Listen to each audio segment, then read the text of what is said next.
Hello, everybody. This is Mrs. G's Story Time, and we are reading Tanglewood's Secret by Patricia St. John by permission of Moody Publishing Company.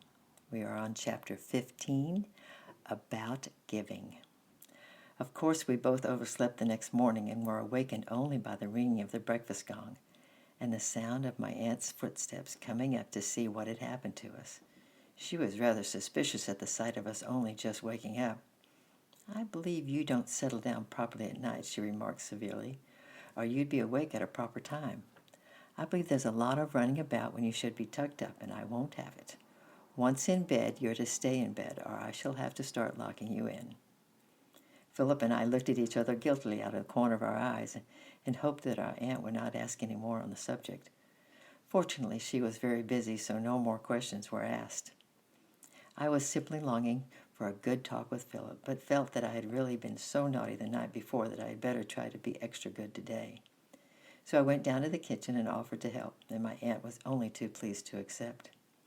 We chattered together in a friendly way while we worked and couldn't help thinking how nice was to have Aunt Margaret talking to me almost as though I were a grown-up. She never used to do that, and I began to wonder why things were so different now. "I think it's all got to do with the Good Shepherd," I thought to myself.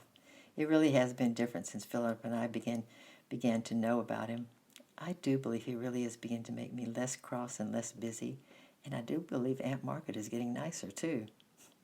Perhaps after we've been to see Terry this afternoon, we could tell her more about him and ask if she has a blanket to spare so he wouldn't be so cold in the winter." Aunt Margaret suddenly stuck her head out the window. "Come along, Ruth," she called. "Think what you're doing. You've been standing there doing nothing the last 3 or 4 minutes."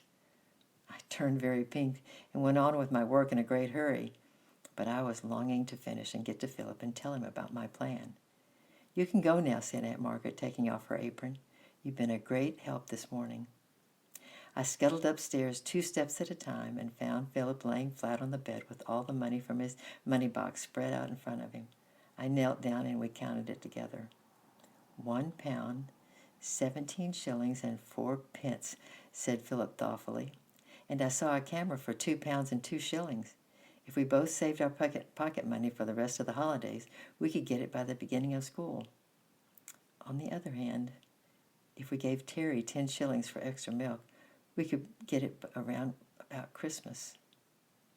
He gave a little sigh, and I knew he was thinking of the squirrel dregs and the dormouse nest that we would find when autumn came, and the nest of the harvest mice that turned up when the corn was cut. I knew how much he wanted that camera. "Oh, I don't think we need 10 shillings, I cried. 7 shillings and 6 pence would buy a whole lot of extra milk, and I think we could ask Auntie if she's got an old rug." Philip fingered his coins. "Well," he said, "I don't think we really need to decide now. We can think it out on the way. I'll take the whole money box, and then if I want to give her 7 shillings or 6, I can. And if I need to decide more, like 10 shillings, I can do that too." I agreed it was too important a matter to decide in a hurry, and we put the money away. We set off after dinner to Terry's house, and I carried my Bible with my picture tucked inside. Philip carried the money box, which was very heavy and jingled as we walked.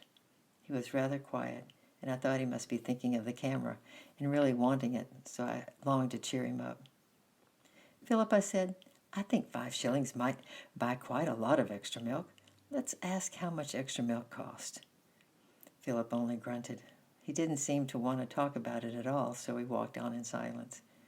We were halfway down the hill towards the hollow when Terry's mother suddenly appeared from behind a tree, where she seemed to have been waiting for us. She looked at us with a very worried look on her face, as though we might have forgotten our promise. "I thought we might have talked out here," she asked nervously, "before you go on down to Terry. You won't tell my Terry nothing about them apples, will you, now?"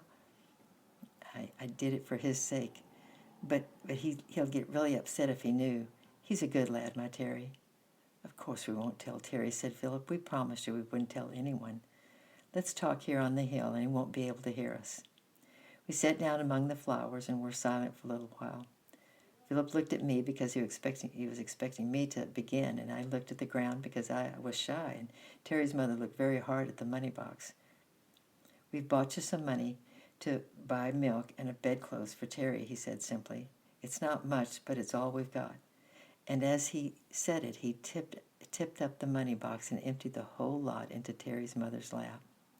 It's £1, 17 shillings and 4 pence, he said clearly, so there might be no mistake about it. And we hope it'll do Terry a lot of good. Now we'll go down to the cottage and see him for a little bit. He stood up and started off down the hill, and I stayed behind for a moment. The Good Shepherd had given his life. Philip had given all the money for his camera, and I wanted to give something too. I suddenly remembered that my most precious possession was in my hands, so I opened my Bible and pulled it out and laid it with the coins in Terry's mother's lap. This is my favorite picture, I said softly, and you can have it to remind you that Jesus, the Good Shepherd, wants to find you. Philip and I both belong to him now.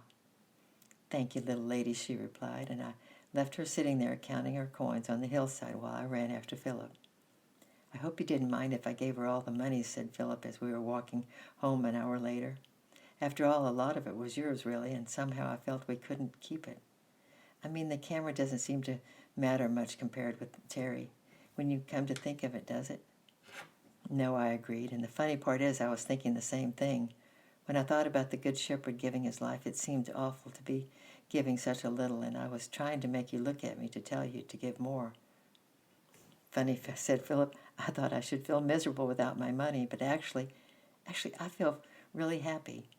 Yes, I agreed, and I thought it would be terrible giving away my picture, but I sort of feel glad that she's got it now. Isn't it strange? We never guessed it would be so nice, said Philip.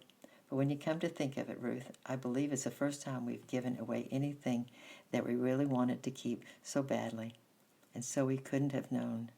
We walked on in silence, thinking about it. Tomorrow is chapter 16, Hops and Mushrooms. I'll be praying for you, and I love you. Bye-bye.